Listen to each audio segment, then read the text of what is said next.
Welcome to the Six Figure Author Experiment, where we help you break through your first or next $100,000 goal.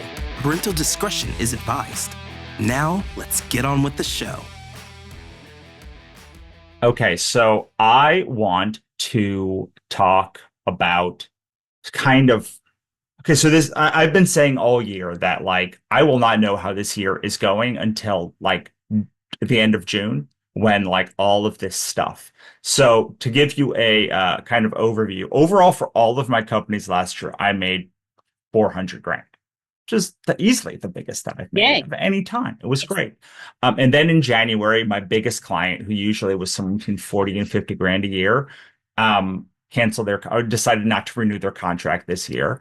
And then half of my money came from Writer MBA.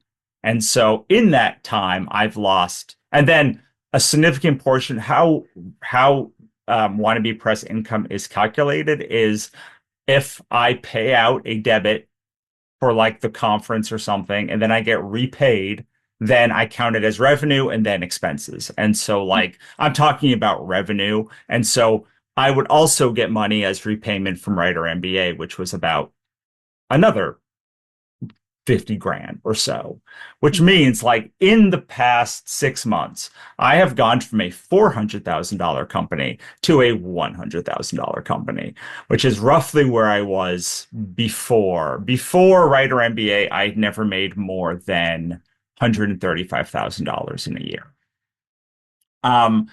And so those two events drop me back down to 25% of my revenue. And I know that's if you were making 50 grand back from Writer, but that's just how my accounting is weird. That's how it works. That's why I say revenue and not income. My income has always been about 22% of my revenue. My profit has been roughly 22% of my overall revenue for years. But the most significant thing you can learn from this first part is I didn't make more when I had 4 times more revenue than I did. I didn't take away. It just became 6% instead of 22%. So that was my first learning. I was oh, I made a little bit more, but not 4 times. I wasn't making 80 grand now instead of 20 grand. I was just making moderately or a little bit more. And most of that more was coming from our investments accruing. Does that make sense? Yeah. So I fell into a trap that a lot of writers fall into, which is I made 150 grand last year, but I spent 120 grand to make it. Yeah. Yeah. And so the 150 grand doesn't pay your mortgage unless you're making 150 grand. You really made 30 grand last year. And we often find writers talking about, oh my God, I made 200 grand last year. But then when you really say, but how much did you really make? And they were 20 or 30 grand. And making 200 grand means 200 grand of people want to give you money. And that is amazing. It's amazing. And I'm a fan of money goals. And I was just watching Becca Syme talk about the stages of business. And there are stages where there's just significant reinvestment and you try things. And a lot of businesses operate in the red, a lot of them. Yeah. I mean, for years, Amazon was we don't pay taxes because everything is being poured back in the business. Right. And so growth periods, I'm in a period where we have been investing so much in growth and I'm okay, but all of this has been failures. I'm ready for the money to come back because when we invested a lot in translations, the money did come from that. And we still benefit from the money today. But obviously we had some $200,000 bills going to Translator. Right.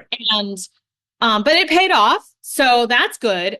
Recently, a lot of my bets have not paid off. So I felt this. Same.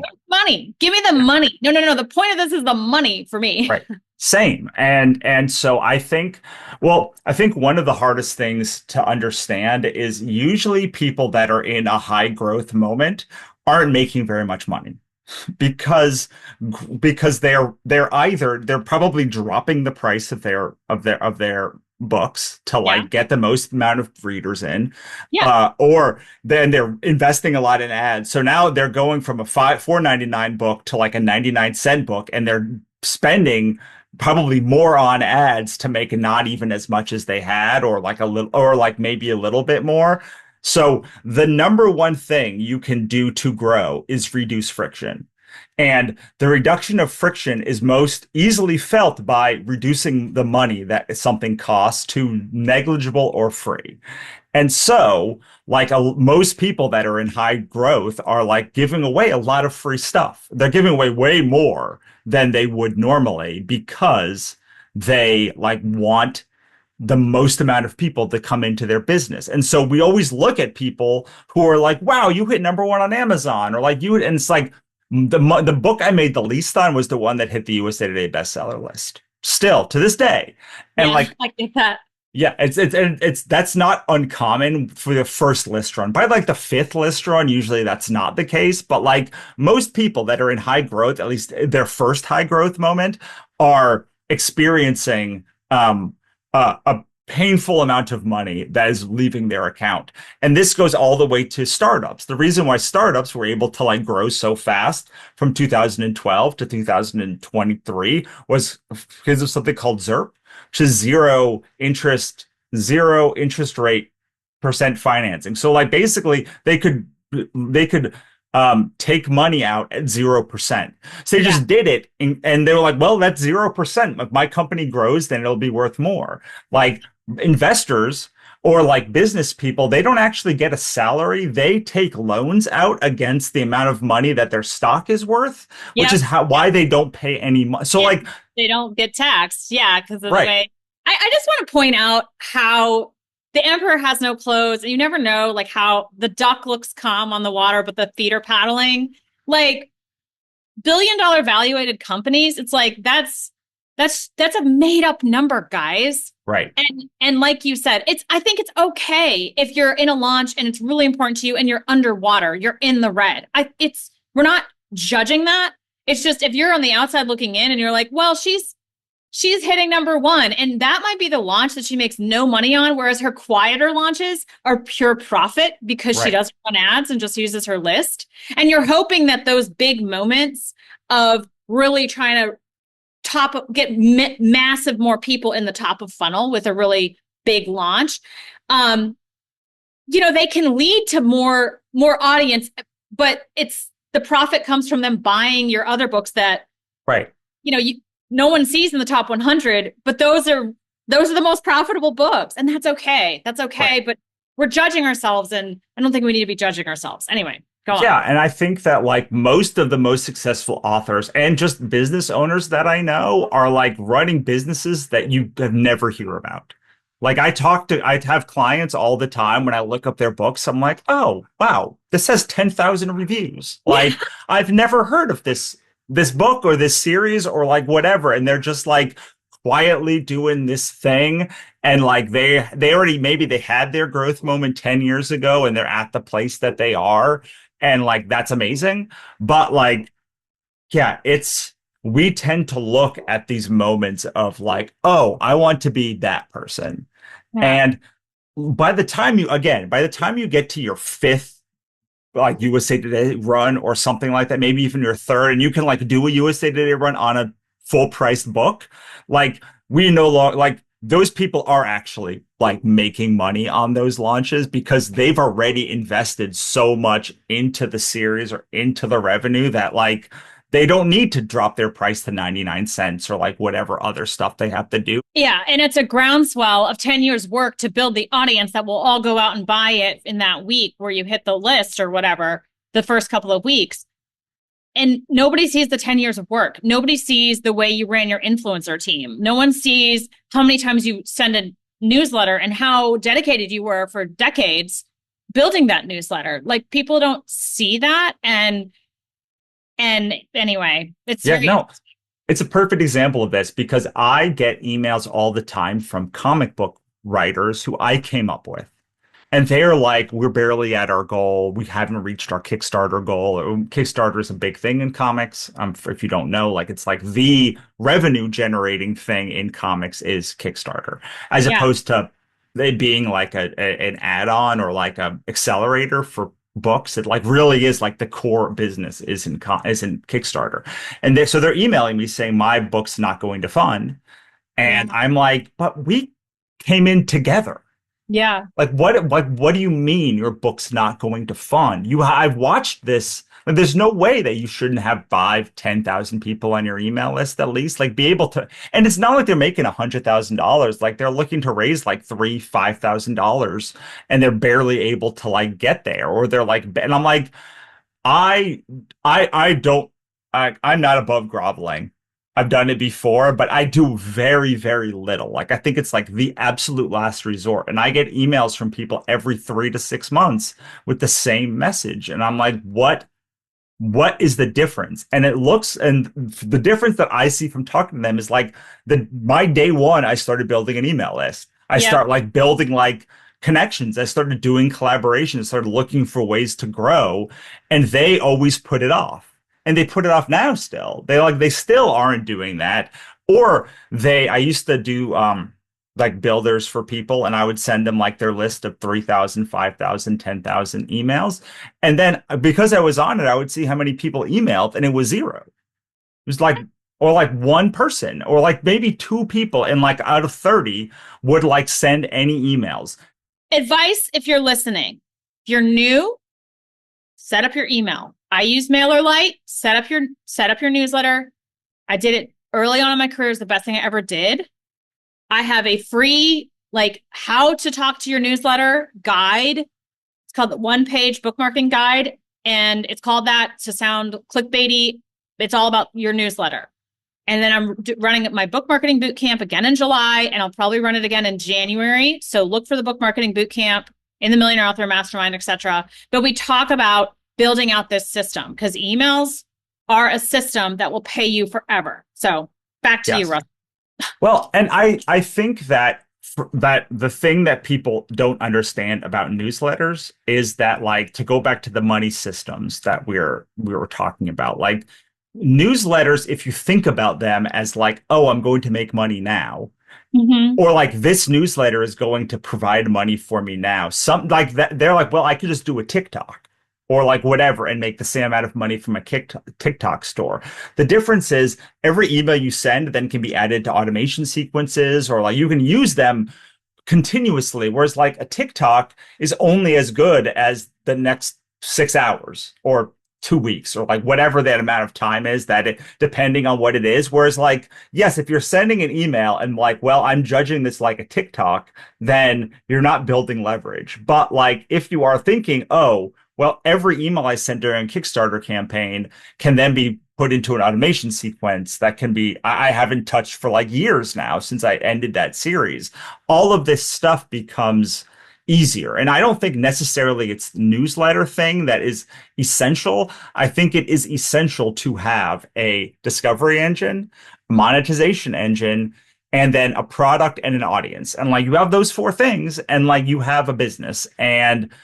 But like people are like, I'm going to focus on the product and the audience that comes. I talked to somebody in the multiple last couple of weeks that were like, oh, I use social media to talk to my existing audience. And I was like, then, but why? Like, why are you like social media is for discovery mostly. Yeah. Like you should not be on TikTok talking to people that subscribe to you on TikTok because that's not how TikTok works. Yeah. Yeah. I love this. Discovery is top of funnel. And then monetization. And then going deeper, I've been really focused on building an influencer team. So allowing readers to come even closer. And, you know, I have people who are willing to post for me, and I'm going to give them more goodies. I'm going to give them really beautiful additions and some art. And we're all it's going to be the Lisa Vino villainy. And sure. We're going to be villains together in our little Discord.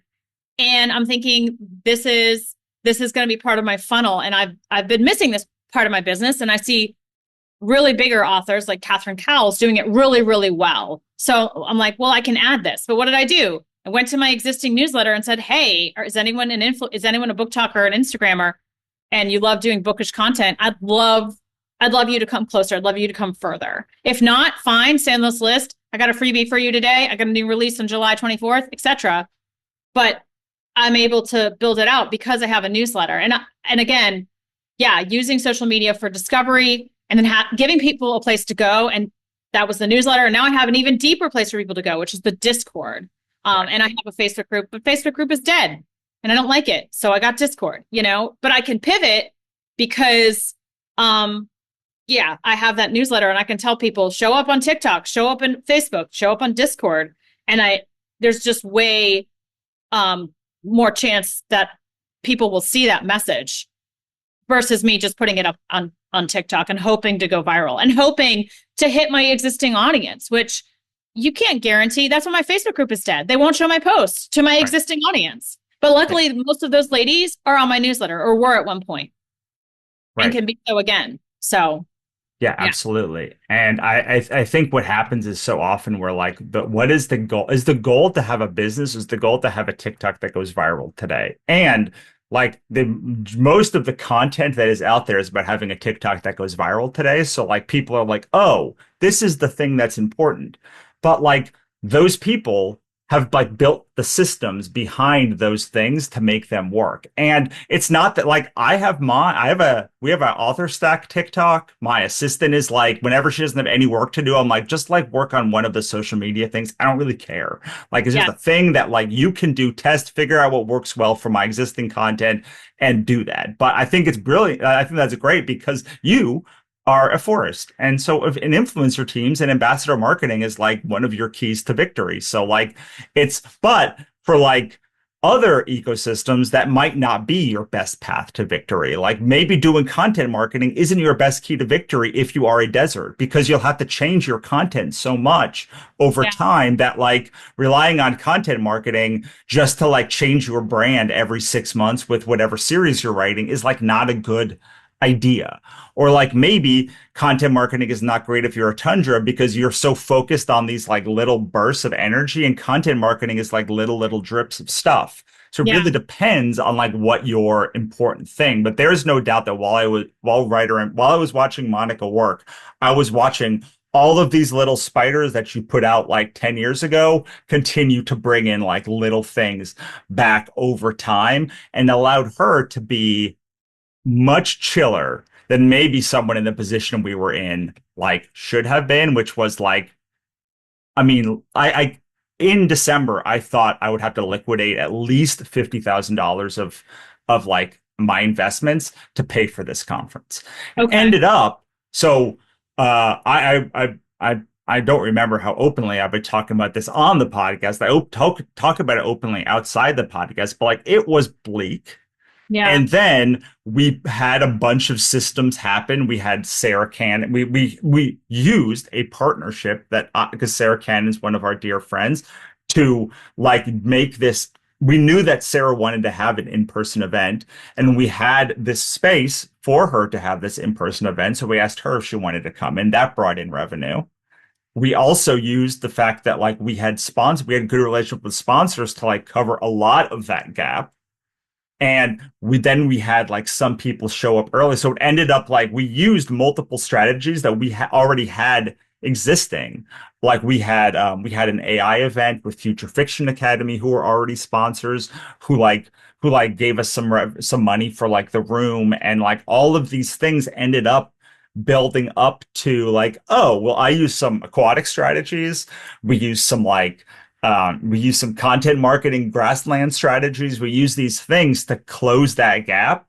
But like when you're over 50% underwater on a conference that has a $200,000 budget in like 2-3 months before the conference, it's very tough to like, and especially then a month later to like lose a $40,000 to $50,000 client who I was kind of funneling money and using this to funnel like our growth previously. And last year I took like $50,000 that we had and that I had, and I like used it to like to like grow the newsletter from like 10,000 to 20,000 to like 50,000 where it is now. Yeah. All of those things are just like 1, 2, 3 huge things that like were blows. And then in March of this year, Wyoming emailed us to say that our registered agent was no longer active, and so they were dissolving our company. So like this was a week before the conference. Like they were like, "We're dissolving your company," like in the following month, and which is what precipitated then having the conference. We just broke even barely. We had this Kickstarter that we did, which was like the last, like hopefully that would be the last money that we may need, and ended up being like we actually got paid from that Kickstarter, and that's great. Like, but that stuff is what like precipitated us being like, okay, we just barely squeaked out this conference by the skin of our teeth, and like we have a little money in the bank, and the state of Wyoming is clearly like a sign from the universe saying like, okay, stop now. You have somehow pulled this off to like not be massively underwater in debt to every human that you know for like the next 5 years, or like draining your bank accounts to like pay for this conference. So like you have like we sat there and we're like, do we want to do this conference again? And we just like couldn't find a way to do like it again and have it. The problem with Writer MBA is it kind of I don't want to say leech, but it pulled attention away from our solo companies. Yeah. So like we were like, oh, we have 3 companies now instead of 1 company each. And like we had to coordinate launches. It was like not great. So we were like, okay, well, like probably we're not doing this conference again. If we're not doing this conference again and we don't want to do more course launches, like what is even this thing that we have? Yeah. So we then closed that account. We closed all of that stuff. And then I spent the following month like resetting up everyone. And this is like, I believe very highly in customer experience. And so like I wanted to make sure everybody felt cared for. So we like took our Teachable account and we brought some courses to Substack on different accounts, and we started doing these things. I got a new account on Learn, on Thrivecart Learn, and we moved people there. We did all of these things so that people felt supported, so that even though it was the end of the company, we didn't think of it as the end of our customer base. Like, so we wanted to make sure that if people felt supported, even in the worst times, like we ended the company and we still thought of them, that like when we were launching a new thing, that like they would come back for that like new thing. And I've burned down so many things now that I can say pretty definitively that if you show care in how you end something, very few people will care the next time you launch it. It's when you move on to the next thing without showing care to the previous thing that like you start losing audiences in droves. So this is just like a backstory to the fact that like my money situation has been pretty much in flux all year. And then at the end of this whole thing, I went to Prague and Vienna for 2 weeks, which is not a cheap thing to do. And so I was like, come July, I will know how bad this whole first half of the year was. And I know I said in my email, but do you remember what I told you in the email? What the plus minus is? I remember you're okay financially and you're up. Okay, so I am up. Yes. Do you want to guess how much up we are, or we were on 2 days ago? You said $75,000. Correct. $75,000 personally in our accounts that I thought we would start this account down $50,000.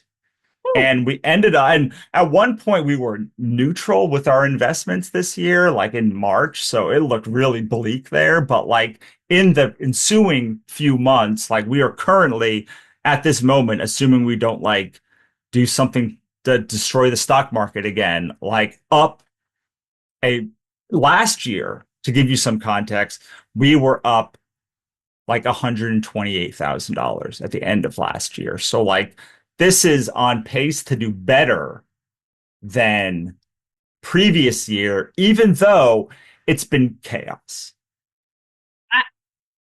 First of all, I'm so relieved. I really want everyone to be chill and fine.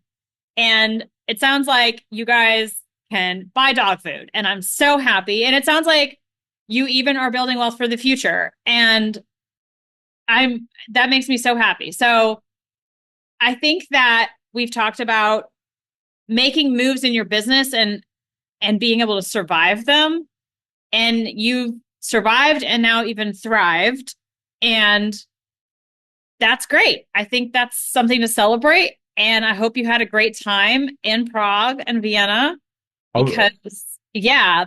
Yes, looking at my investment accounts while I was there, being like, I bought this like little, I went so crazy. I bought this little like puppet.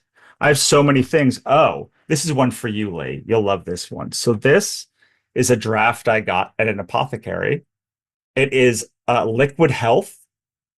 It's it's a recipe from like the 1300s.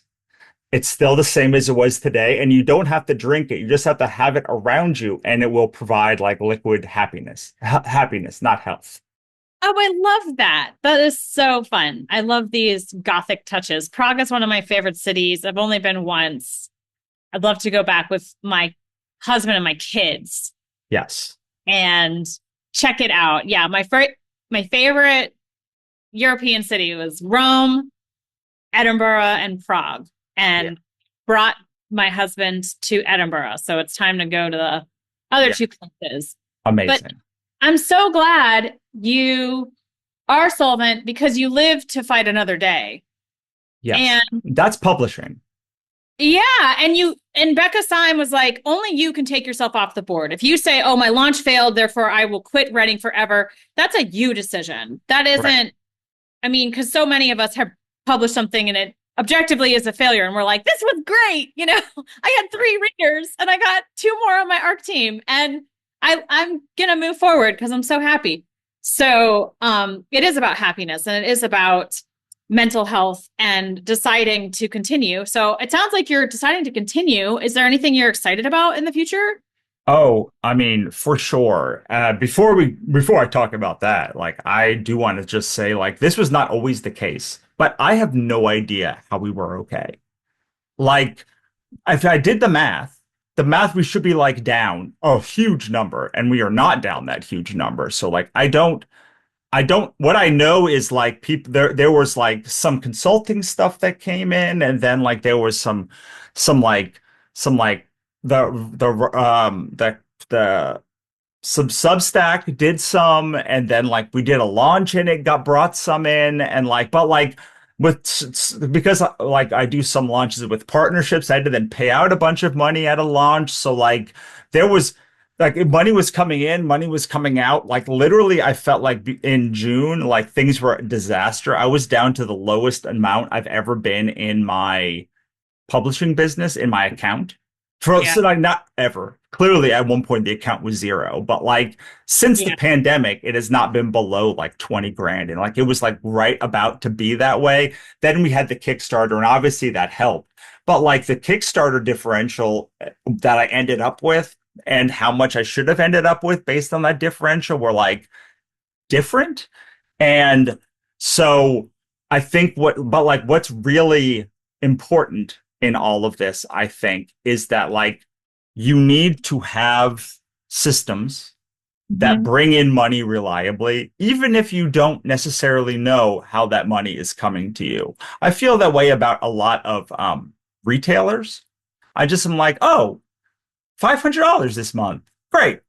$200 the next month. I don't. Okay, amazing. Yeah, it all counts. It all counts. I remember talking to Ennis Johnson. She's like, I want to make 6 figures or 10,000 a month or something. I was like, okay.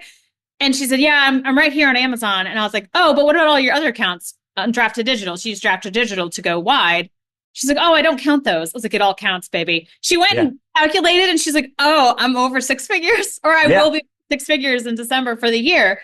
And I do think that that isn't as fun and as sexy as getting like a $30,000 payout from Amazon or whatever. Right.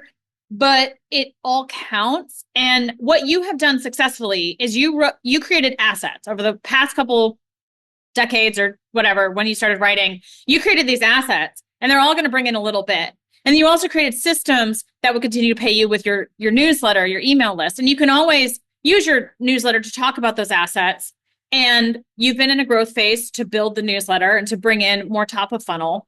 But in the meantime, those systems are working. And because it isn't like you got paid an hourly wage to sell a widget in 2015. It's like you created something that maybe didn't pay you a ton, but it will pay you a little bit every year.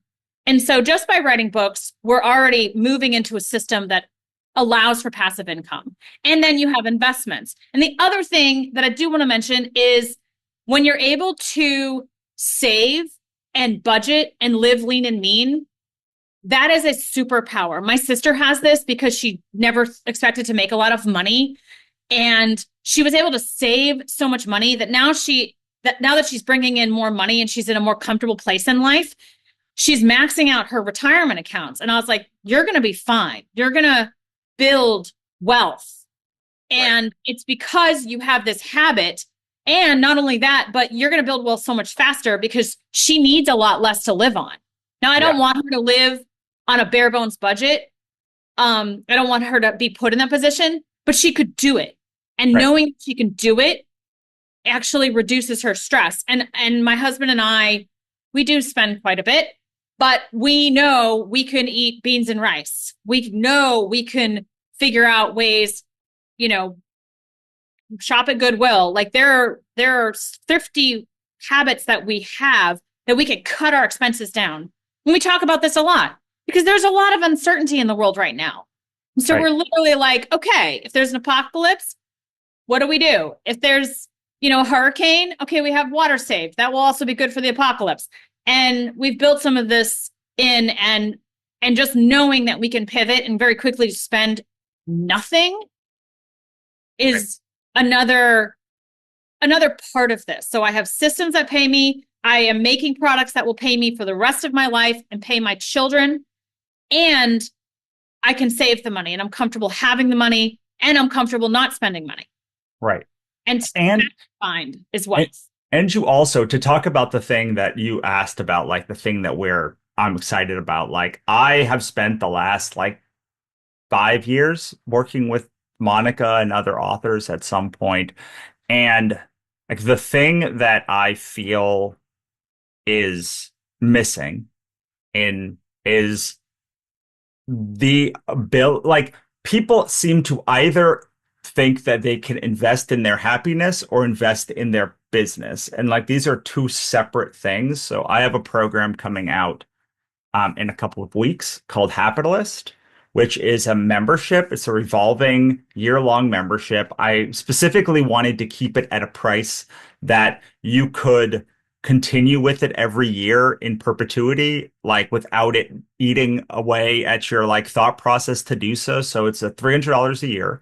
And the idea is we are going to do a thing called the Happy Compass, where we plot every quarter the 4 things that we are moving towards. H is for a heart, which is like the projects. A is for audience. P is your priority. And then I is your income. We set those in combination with workbooks that are going to help you prioritize. And then the community all together that is all going to be focused on, do you know what a public benefit corporation is? Okay, so a public benefit corporation is one that is still, it's like a regular corporation, but they can have values that are not just make the most money. Right. So the idea is we invest in our business, we make sure that we have enough. We also invest in our happiness and the joy and having time. So we are building leveraged assets that can allow us to do more doing less so that we can have more to do the things that we actually care about. But that both of these things are important simultaneously. And we don't spend 5 years burning out and then 5 years recovering. We like make these little, I call them, if you've ever heard of Profit First, so that it's built around the thing that I talk about is energy first, which is like we take we reserve 10% of our energy in the bank at any time that we can draw on if we need to, but we always keep that account positive. In the same way, we always keep our bank account positive. And these two things work at the same time together. That's awesome. I'm really excited about Capitalist, and also that you closed the door on a bunch of things, a bunch of projects, and now new opportunities you have space for them. And Yes. that's really exciting. I think that's the way to do it, is you finish up the projects however they end, and choosing to end them can be difficult, but there's so much opportunity that it leads to. So, And space. yeah, saying no to things, closing down projects. I'm friends with all my co-writers and I still love having them in my life and sprinting with them, but we're not co-writing anymore. Right. I have, I'm only co-writing with Renee at this point because that's what's serving us. And the other relationships, we closed out the series and we were like, okay, now it's time to go on different directions, but I'll see you on Zoom for sprints. Yeah. And so it doesn't have to be a disaster ending. It doesn't have to be a bad divorce. It can be an amicable one. And I love Monica. I love what we built in Writer MBA, but like things serve you until they don't. And to go back to the armor comment we talked about, maybe off air, but like it's been so long now. It's this idea that like we keep putting on armor to protect ourselves from things. And we take on projects, we take on responsibilities, we take on all of these things. And at one point, they may have served us. Maybe they didn't, but like at one point, we thought that we should take it on for whatever reason, but like over time they drag us down. And the things that starts, I felt this way starting at about November of last year. I was like, oh, I don't feel lifted up by Writer MBA anymore. Like I feel like not necessarily dragged down, but that like there were projects I wanted to do or things I wanted to explore or like just like pivots I wanted to make. Like Capitalist was starting to like form in my mind. And I couldn't do it. It became impossible to do these things while not knowing whether we're going to have another conference. I will also say that I spent the last few months writing so many books because what happened when we took Writer MBA down was we also took down all the books. Yeah. So I was like, oh, I have all this content. So I rewrote the author ecosystems book. I wrote a Kickstarter book that my editor is editing. I wrote a direct sales book. So it's called Direct Sales Strategy for Authors. So I thought I was going to go from like 3 books to 6 books this year in the Author Stack series, but it's going to be 10 books. And I'm going to do a Kickstarter later this year, but I'm most excited in the future to not have so many Kickstarters and not have so many launches and be able to do what people have been telling me to do all of this time, which is reinvest in launching the same program again and again and again for at least a year and a half. They say until you launch something 7 times, you shouldn't launch a second program. And we have not like done that at Writer MBA. We tend to write one thing, do one thing, and then it's like the next thing. But like that is like I've found that and the reason I can do that is because the Author Stack has showed me that like if you talk about something for 2 years, the Kickstarter book, all of the author ecosystems, just like it starts paying off over time. And I've been lucky enough, savvy enough or whatever to have enough. Like I've lived in a world of publishing where if you can live to fight the next day, you win. And so I've never lost. I've always broken even on every book I've ever published, which is like I haven't made a lot from a lot of those books, but I've made at least enough to like survive operationally and like and put a little bit of money and max out my IRA, which I've been doing for a long time. And we've been able to max out our 401k for like most of my wife's career. So like, and finally it's like paying off now that we have a new advisor. But like I have the ability to after seeing that writer and author spec makes like 20 grand a year already. So it's like, well, 20 grand is like worth doing something with. Like, can I make that 20 grand, like 50 grand or 100 grand this year? Like, I don't, my goal has always been 100 grand of profit. Like, I've Yeah. not made it that way, but like, I feel like if I continue on the 400,000 road thing and have a 20% profit, that's like finally like 100 grand. So I'm trying to just like not make that 400 grand and just make that 100 grand more profitable so that I can do the things that I want to do, which is like travel more and do like retreats in places. I talked to friends in like Hungary and friends in Austria while I was away to like do like little events there with them. But like just I I find the happiest people are the ones that understand when they have enough and like then they don't worry about having the more than like they oftentimes do have a ridiculously more. But they had enough before they had the more. Right. And They were able to be chill and unbothered. And I will say one more thing as we're kind of coming to a close.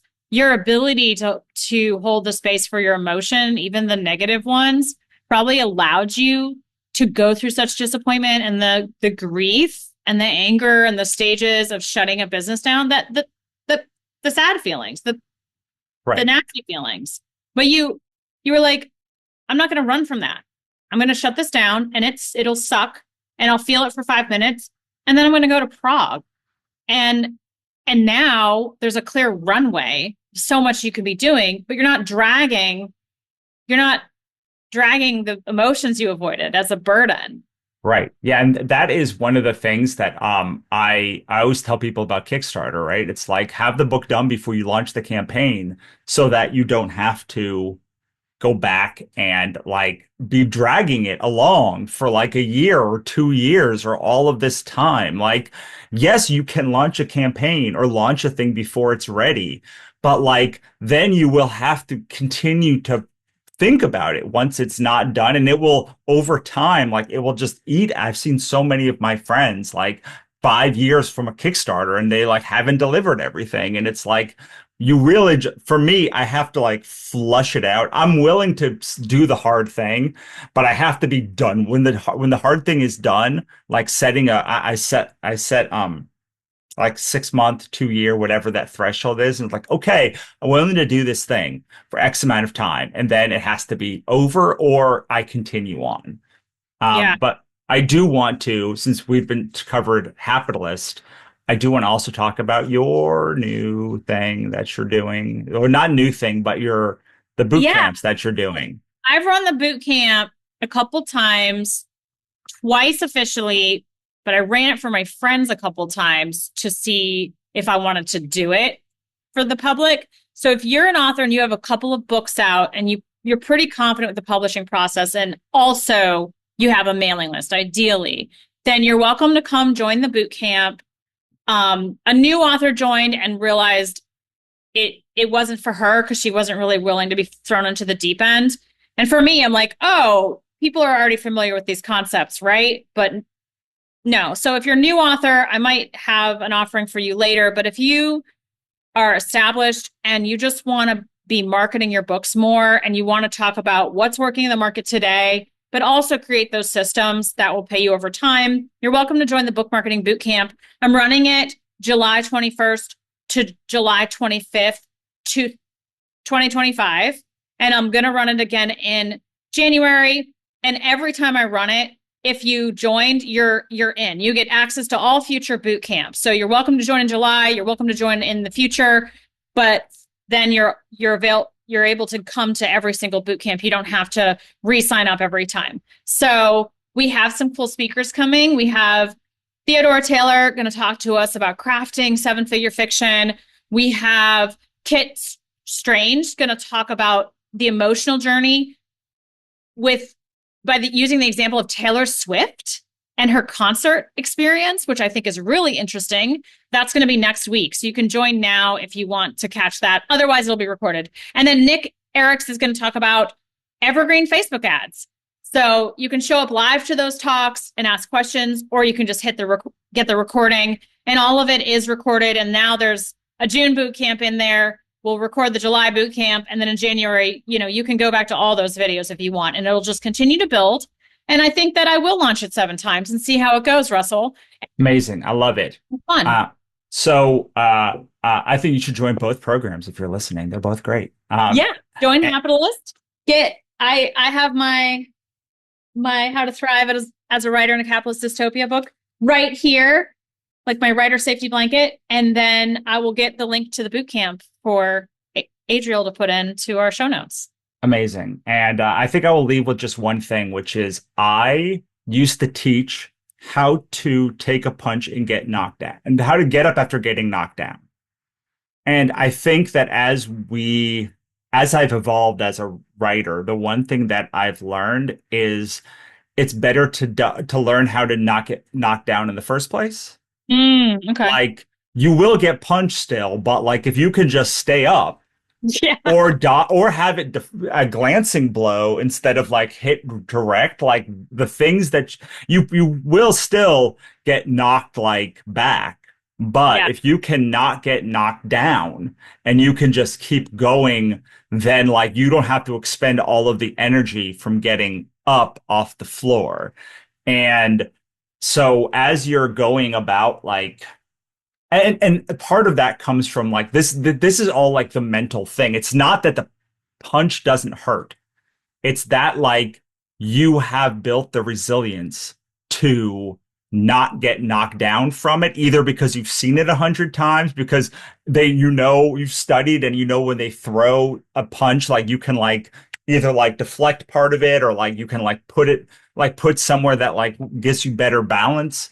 But like, it's not that the events will be any less surprising, but like they will be less devastating.